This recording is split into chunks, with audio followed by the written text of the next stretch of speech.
Howdy, folks. Howdy. I'm Black Dragon.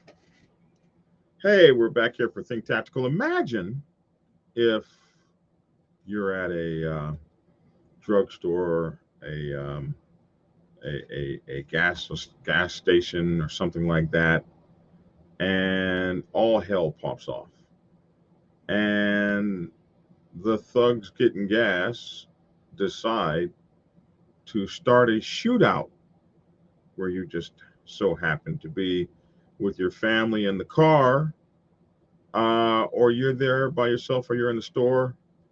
You got to think tactical.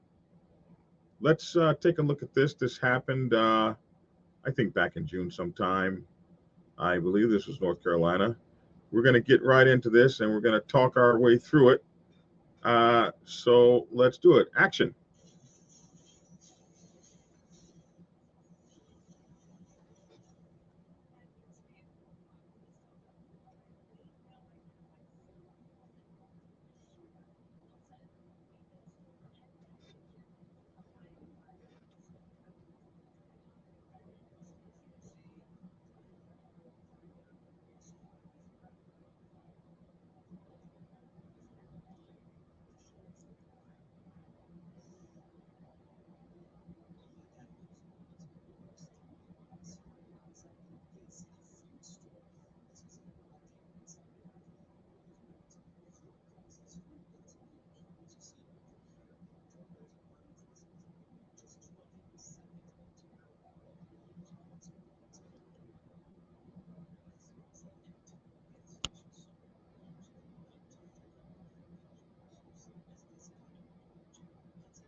Wow, man, that is absolutely bonkers crazy.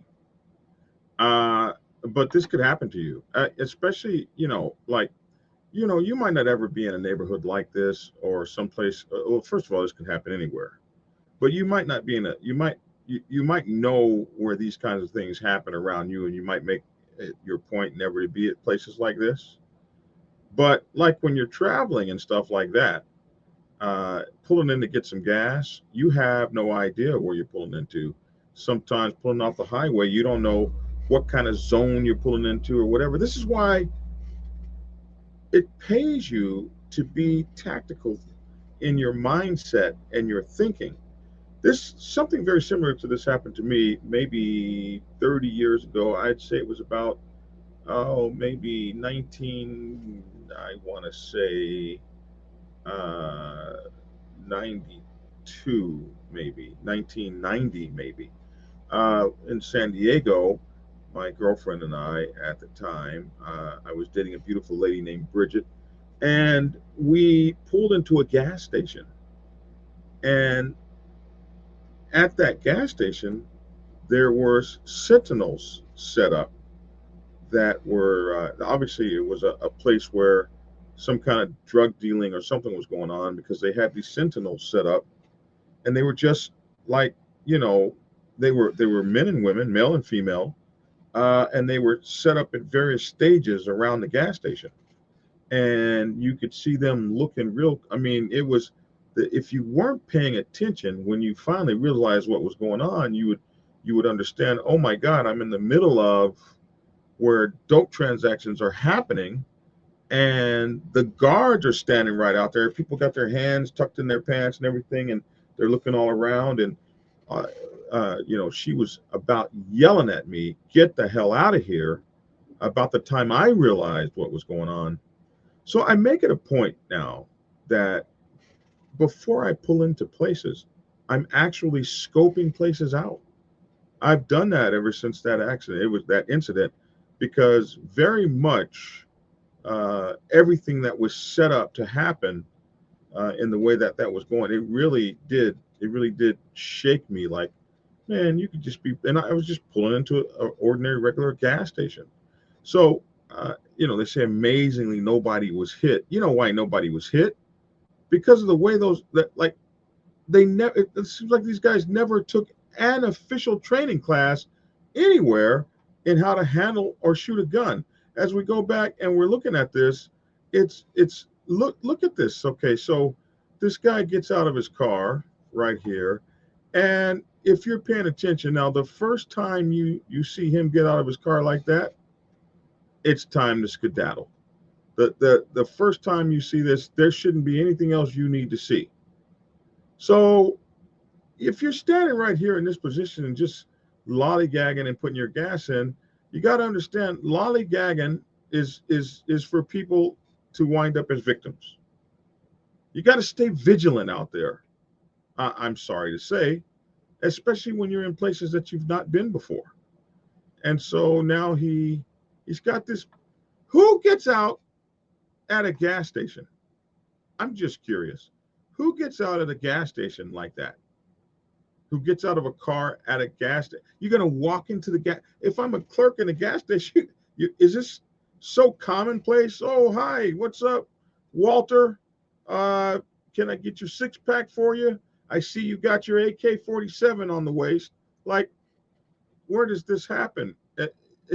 But obviously over there at this place. So anyway, he gets out and he's walking casually to the store, like he's going to go in the store with this gun. Are you serious? And that's when the first bullet comes flying. That's amazing. Okay, so the next thing I want you to see and notice is these guys have zero gun discipline. He can barely get the gun up in front of him, and then what can you shoot like that except an innocent person? If you've had any kind of training in weaponry at all this you could almost stand in front of them, take your time, get your gun to the ready, lick your sights, smell the air, test to see where the windage is. You could almost do all that, and he's still never going to hit you like this. If he hit your toe, he might be lucky. He's going to hit everything and everyone around you, but hitting you is like a low percentage here. But he's a danger to everything. All these people, or anybody that would be here, anybody that would be here, anybody that would be over there. He's a danger to all those people. He's just jumping and shooting. Jump, skip, shoot. He doesn't even know how to get to cover. Well, he kind of gets to cover here, I suppose. And then these other guys that are shooting must be shooting the same way. This man's over here, but the glass is breaking over here. So, like, geez, Louise, let's look at this again. So by the time that this man is over here hopping, like kangaroo hop along here, how is it that the bullets are shooting the glass out over here, like 150 miles away from him? This is the danger to this. So now this guy's trying to get the hell out of here. Um, Dropping and getting to cover is what this guy should be doing. Like going back inside, not coming out here to where all the shooting is. But he had sense enough to get to the ground. And it's hard.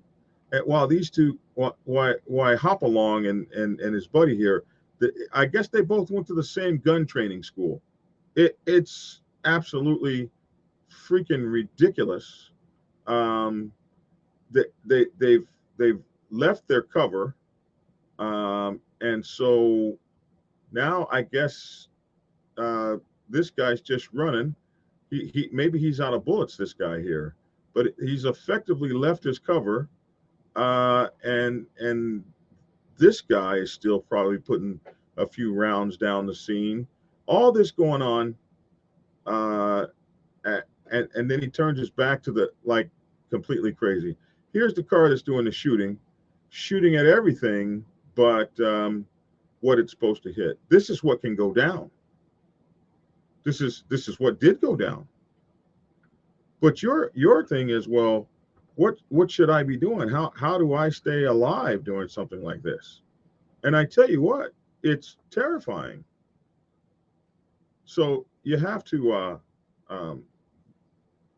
be thinking tactically, man. You got to be able to figure out quickly. You got to be able to ascertain what's going on, like I did that 30 years ago. Before that scene actually happened, we were able to get the hell out of there. So eyes forward, ears open, your head down into your phone. This thing that we have, this thing kills more people with stupidity. You need to have your eyes up, looking around, assessing your situation. You can talk on the phone later, especially when you're in areas that you don't know where you are, that you've never been there before. One of the places where people can really get hurt is places where they have to all come together, like gas stations and restaurants and things like that. So you must be your most vigilant in these kinds of places. Get low, get behind cover, get your head down. If you have, if you're carrying your weapon, be able to get your weapon out so that you can defend yourself, but stay low and stay ready. And then get you and your family out of there as soon as possible. Teach your kids, train your kids, go through some scenarios. If you're sitting in the car and this sort of thing is going on, get low, get to the floor, quick, fast, and in a hurry, so that you can survive. These lunatics, man, they're out there. They're out there causing trouble, and they're no good. And they're out there to get you and me, even though they're aiming at somebody else. Isn't that crazy? Here it is, man. It's crazy.